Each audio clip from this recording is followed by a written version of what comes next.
हालत ख़राब है और अंदरूनी राजनीति ने सब कुछ बर्बाद कर दिया है। पूरा दरबार सन्न रह गया क्योंकि कोई भी राजा से इस तरह बात करने की हिम्मत नहीं करता था। लेकिन सबसे हैरान करने वाली बात ये थी कि राजा बिल्कुल शांत रहा। उसने कोई गुस्सा नहीं दिखाया। यही मुझे एहसास हुआ कि राजा उतना कमज़ोर नहीं है जितना सब लोग समझते हैं। दूसरी तरफ बोंगवान झील के किनारे आराम से खाना खा रहा था। उसे बिल्कुल अंदाज़ा नहीं था कि दरबार में उसके खिलाफ साजिश चल रही है। कई मंत्री चाहते थे कि उसे उसके पद से हटा दिया जाए। उनका कहना था कि जो इंसान बार बार झील में कूदने की कोशिश करता है उस पर भरोसा नहीं किया जा सकता। लेकिन तभी राजा अचानक खड़ा हुआ और गुस्से में सबको चुप करा दिया। उसने साफ कह दिया कि वो बोंगवान के खिलाफ कोई कार्रवाई मंजूर नहीं करेगा। मुझे यहाँ सच में झटका लगा क्योंकि अब राजा खुलकर बोंगवान का साथ देने लगा था। दरबार ख़त्म होने के बाद ब्योंगिन यह खबर बोंगवान को देने पहुंचा कि पहुंचने से पहले ही राजा वहां आ गया। दोनों एक दूसरे को घूरने लगे। हवा में टकराव साफ महसूस हो रहा था। ब्योंगिन राजा को पसंद नहीं करता था और राजा भी जानता था कि ब्योंगिन क्या सोचता है। फिर भी राजा ने साफ शब्दों में कहा, मैं किसी भी कीमत पर बोंगवान की रक्षा करूंगा। लेकिन सबसे मज़ेदार बात यह थी कि बोंगवान को समझ ही नहीं आ रहा था कि ये दोनों आखिर लड़ किस बात पर रहे हैं। मुझे लगा था कि अब कोई बड़ा झगड़ा होगा, लेकिन बोंगवान बीच में कूद पड़ा और पूरा माहौल ही बदल गया। बोंगवान अभी भी हैरान था। उसे समझ ही नहीं आ रहा था कि आखिर महल में हर कोई उसे हटाना क्यों चाहता है। मुझे भी लगने लगा था कि बेचारा जहाँ जाता है वहीं कोई नई मुसीबत उसका इंतज़ार कर रही होती है। उधर ब्योंगिन को राजा से अकेले में कुछ ज़रूरी बात करनी थी, इसलिए वो बाहर इंतज़ार करने लगा। कमरे में सिर्फ राजा और बोंगवान रह गए। तभी राजा ने अपनी जेब से वही हेयरपिन निकाली जो बोंगवान झील के किनारे छोड़ आया था। फिर अचानक राजा उसके सामने घुटनों पे बैठ गया और बहुत ही गंभीर आवाज़ में बोला, मुझे एक मौका दे दो। यह सुनते ही बोंगवान के तो होश उड़ गए। सच बताऊं, मुझे भी इतनी उम्मीद नहीं थी कि राजा इस तरह घुटनों पर बैठ जाएगा। बोंगवान बिना कुछ बोले सीधे वहां से भाग गया। बाहर खड़ा ब्योंगिन यह सब देख रहा था। उसकी आंखों में साफ जलन दिखाई दे रही थी। राजा ने भी ये बात नोटिस कर ली। उसने ब्योंगिन को सख्त चेतावनी दी, अपनी सीमा मत भूलना। यह सुनकर माहौल और भी तनावपूर्ण हो गया। थोड़ी देर बाद बोंगवान क्वीन डाउजर से मिलने पहुंचा। वहां प्रधानमंत्री भी बैठे हुए थे। बोंगवान ने सोचा कि यही सही मंत्री सक्शेम जा वालुबी एवं बाटी, वहां प्रधानमंत्री भी बैठे हुए थे। बोंगवान ने सोचा कि यही सही मंत्री। उसने क्वीन डाउजर से थोड़ा और समय मांगा और वादा किया कि वह जल्द ही सबको अपनी काबिलियत साबित करके दिखाएगा। इसी बीच प्रधानमंत्री ने बताया कि आज राजा ने पूरे दरबार में बोंगवान का खुलकर बचाव किया। यह सुनकर क्वीन डाउजर भी थोड़ी हैरान रह गई। आखिरकार उसने बोंगवान को अपनी मर्जी से काम करने की अनुमति दे दी। मुझे लगा था कि वह फिर कोई सज़ा देगी, लेकिन इस बार उसने उसे एक और मौका दे दिया। बस फिर क्या था, बोंगवान ने पूरे महल के लड़के लड़कियों को बुला लिया। वह एक बड़ा आयोजन करने वाला था, लेकिन धीरे धीरे उस आयोजन की बातें अफवाह बनकर पूरे महल में फैलने लगी। हर इंसान अपनी तरफ से कहानी में कुछ नया जोड़ रहा था और यही तो बोंगवान चाहता था, क्योंकि इन अफवाहों का सबसे बड़ा नुकसान क्वीन डाउजर के गुट को हो रहा था। अब पूरे महल में वह जिन को ही खलनायक समझा जाने लगा। वह जिन गुस्से से भर गई। उसने कहा कि वह इस बात की शिकायत सीधे राजा से करेगी, लेकिन रानी को भरोसा नहीं था कि राजा उसकी बात सुनेगा। फिर भी वह जिन राजा के पास पहुंच गई, लेकिन वहां जाकर उसे एक अलग ही बात पता चली। राजा ने बताया कि दरबार में क्या क्या हुआ था और यह भी कि उसने उसका साथ दिया था।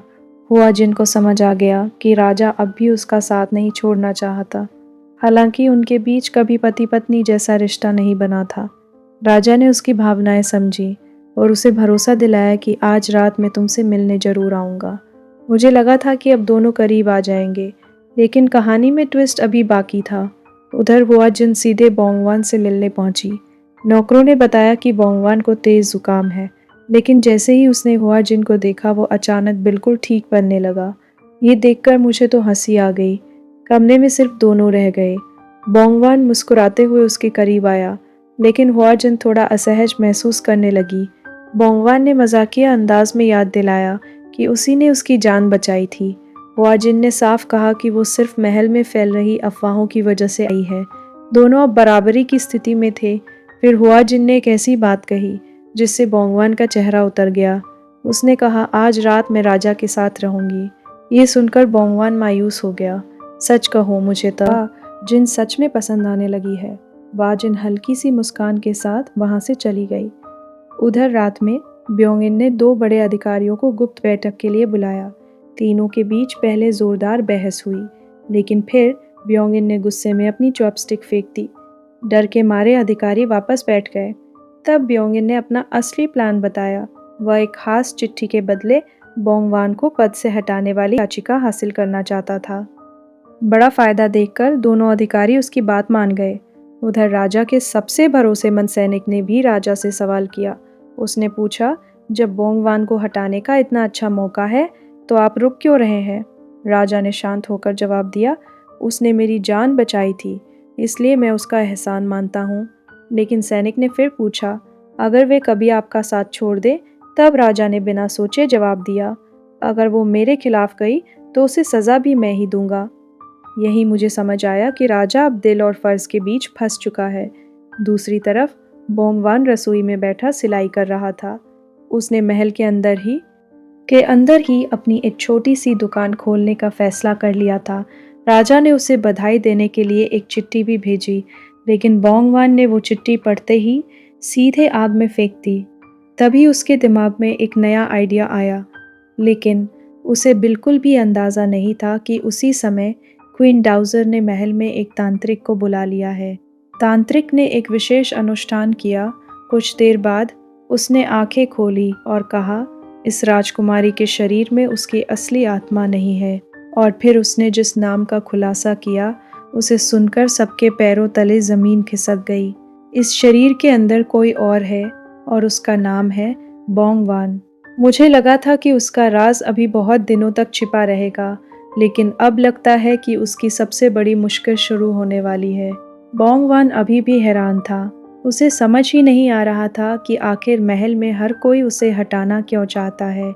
मुझे भी लगने लगा था कि बेचारा जहाँ जाता है वही कोई नई मुसीबत उसका इंतज़ार कर रही होती है। उधर ब्योंगिन को राजा से अकेले में कुछ ज़रूरी बात करनी थी, इसलिए वो बाहर इंतज़ार करने लगा। कमरे में सिर्फ राजा और शो। उधर बोंगवान की असली दुनिया में अस्पताल के कमरे में एक रहस्यमयी आदमी चुपचाप अंदर आया। उसने किसी की नज़र बचाकर बोंगवान की लाइफ सपोर्ट वाली ट्यूब निकाल दी। अगले ही पल बोंगवान की आत्मा उसके शरीर से गायब हो गई। डॉक्टर घबरा गए।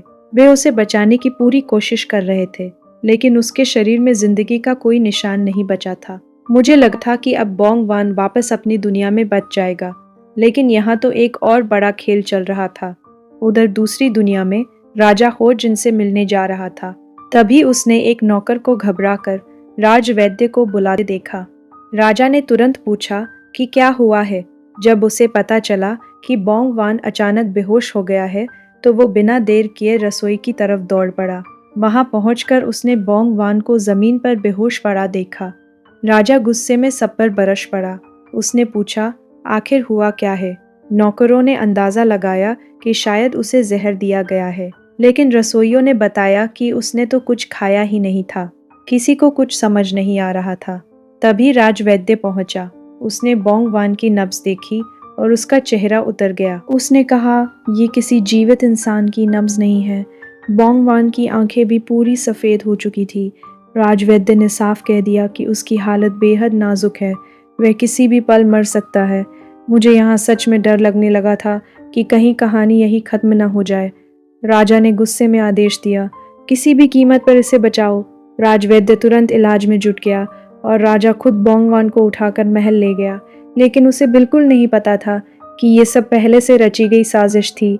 असल में क्वीन ने जिस तांत्रिक को बुलाया था, उसी ने बोंगवान की आत्मा को शरीर से बाहर निकाल दिया था।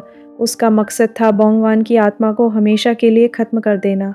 अब तांत्रिक ने कहा कि एक और बड़ा अनुष्ठान करना पड़ेगा, लेकिन उसमें पकड़े जाने का बहुत बड़ा खतरा था। उधर बोंगवान की आत्मा फिर से उसकी असली बॉडी में लौट आई। वह खुशी से भर गया। उसे लगा कि आखिरकार वो वापस आ गया, लेकिन जब उसने डॉक्टरों को देखा तो उसका दिल बैठ गया। डॉक्टर कह रहे थे कि अब वो सिर्फ कोमा में रहेगा। बोंगवान चीख चीख कर बोल रहा था, मैं जिंदा हूँ, मैं यहीं हूँ, लेकिन कोई उसकी आवाज़ सुन ही नहीं पा रहा था।